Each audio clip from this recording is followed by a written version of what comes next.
Phones are off. All right. Good morning, millionaires. Good morning, millionaires. I hope everybody's feeling incredible this morning. My name is Haziq Ali. I'm a personal development fanatic, starting with my own, and I'm a revenue acceleration expert. Our whole goal is helping you go further, faster, with less effort. I don't care what kind of entrepreneur you are, we got something for you. So give me a replay, gang, if you're checking it out. What the business is. What the business is. What kind of business do you have? How do you help other people? We want to know all about it. So this is a good time for you to give yourself a free shout out. Let them know you are in the house, where you're from, etc., and so forth. Also, if you're watching the replay, still, please like, comment, share, turn on your notifications. Let them know we're in the house. This is a good one for you to share with some of your teammates because this morning we're addressing a certain situation, a certain problem. A lot of people, I don't care what kind of business you in, they recognize that we're in this social media type world. They recognize that no matter what kind of business you have, you should be publishing like a madman, publishing like a madwoman. But people really don't know how to plan. People don't really know how to plan their content. Like right now, I'm in the midst of creating a marketing calendar for the entire year for our fintech company, right? What are we going to do that takes advantage of Valentine's Day that's coming up? What are we going to do that takes advantage of National Secretary Day, National Sibling Day? Yeah, then there's Mother's Day in May, there's Father's Day in June, et cetera, so forth. But you have something every single month. And when I was telling one of my mentees about it, it kind of begged the question, well, what should you be thinking about before you create content in general?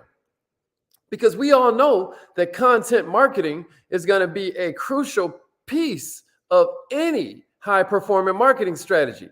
But it's just a lot of people set out to create content without first mapping out how it's going to bring the results they need. I applaud you if you have an action bias, if you're one of these people that just have a just do it mentality. I love that, believe it or not. But check it out though. It literally pays to do some planning before you get started. So ask these 5 questions I'm about to give you for every piece of content that you make if you know you want your strategy to be profitable. Everybody with me? All right, here's the first one, y'all. Somebody give me this one and then give me a share. Who is this for? Who is this for? Who is this for, E1? Who is this for, Dave?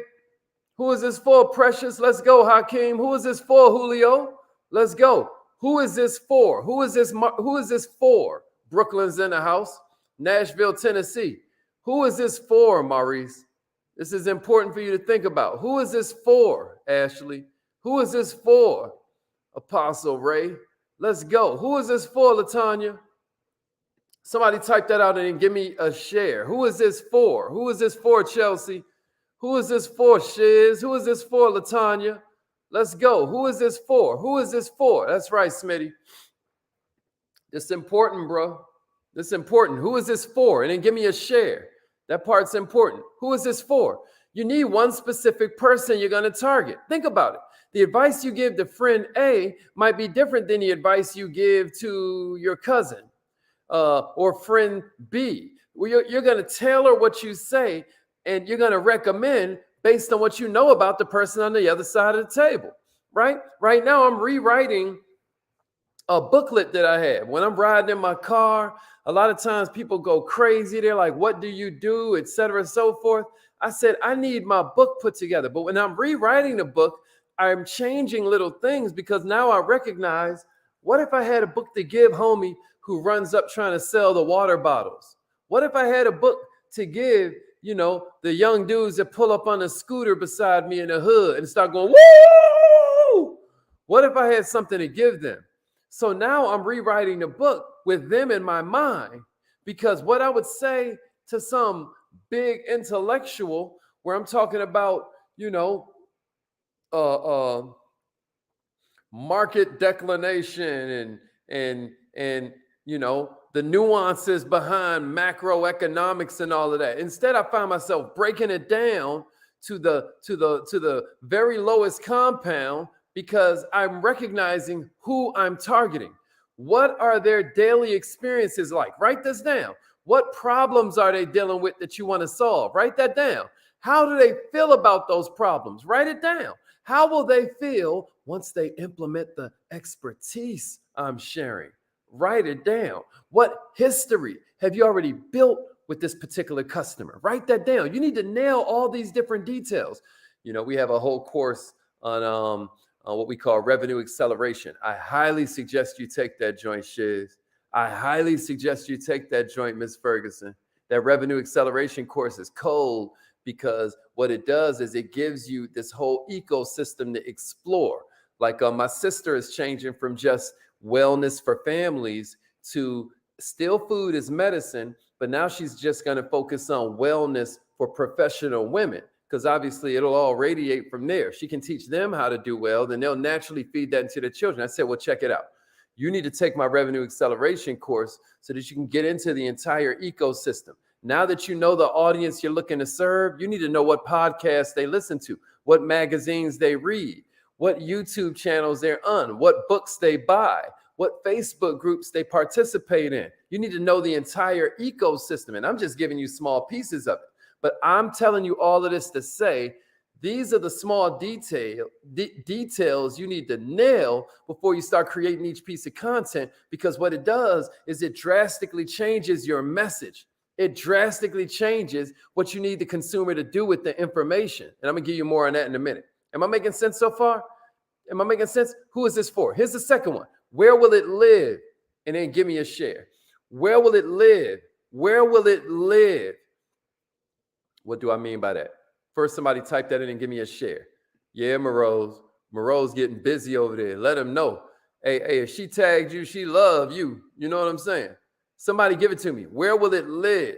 Where will it live? Is this content going to be an article for some niche industry outlet? Is it going to be a short video for Instagram? Is it going to be TikTok? Is it going to be a blog post on LinkedIn? Is it some kind of multimedia piece, right, that lives in your company's blog? Where's it going to live? Because each format and each platform has its own nuances that you got to think of when you're creating. I mean, sometimes it's the nuance of the time amount you're given. Sometimes it's the nuance of how you have to frame the actual picture, right? So you need to know where your content is going to live. And then by extension, what details you should include, what details you should leave out. Ideally, you're going to create a whole lot of content. You're going to create some for each of the different platforms, right? Because we always say fiends ain't loyal. Customers ain't loyal. Fans ain't loyal. Winning ain't loyal. You know what I mean? You don't have the luxury to just go where you like to go. If you want to win, then you have to be everywhere your customers are. You can't make them come to a certain place just to find you. Not how it works. So to save yourself time, to save yourself a headache, I recommend picking one topic and creating different pieces of content around that one topic, right? And you're doing that based on each of the primary platforms you rock with, right? I personally am pretty sure that you can take that same reel and load it up to TikTok, but don't take the same exact reel and load it up to TikTok, if you get what I mean. You got to upload it in a separate way. And you can talk to any social media marketer about that, et cetera, and so forth. But the point I'm making is that you're going to be able to reach people however they choose to interact with you, or however they may come across your brand. TikTok is really good for suggesting your content to other people, versus Facebook is really good about providing a space where a bunch of your current customers can congregate, or your family and friends can congregate. But you need to know the nuances and pick where it will live. Here's the third one. What do I want them to know? This is the third question you need to ask. What do I want them to know? What's up, Sacramento? Sacramento, Cali is in here. What do I want them to know? That's the third one I got for you. What do I want them to know? Don't begin creating content based on what information you want to share, right? That's not where you begin. Begin creating content based on what information you want viewers to remember. So, somebody give me that in the comments. What do I want them to remember? Now, what do I want to share, right? What do I want them to remember? They're not going to remember everything. Is that fair? So you're usually going to do best by making one clear point, or answering one valid question really clearly, right? And then reiterating that point throughout the content. What do I want them to remember? What do I want them to remember, right? It doesn't matter how smart you are.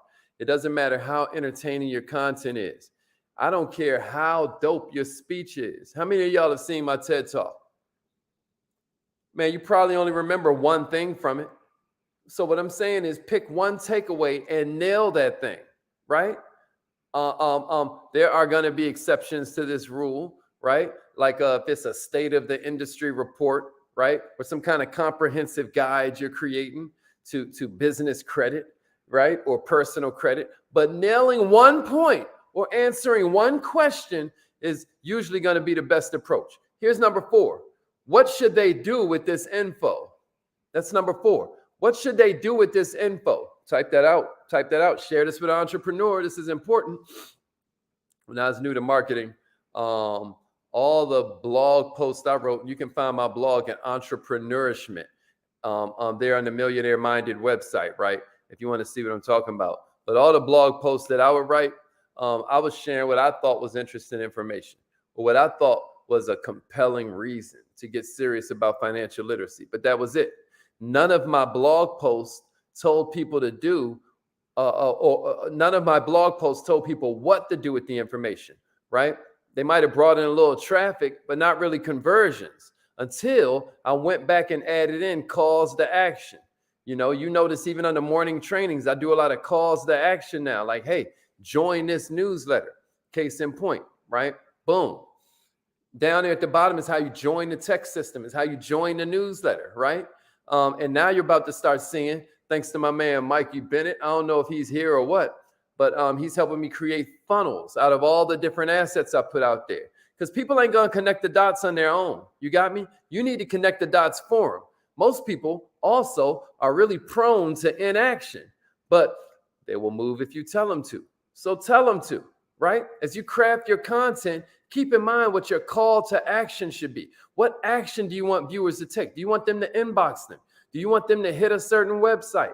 Do you want them to tag 3 realtor friends? Do you want them to tell you their favorite color? I don't care what it is. Maybe your call to action is to subscribe so that they can get more insights from you.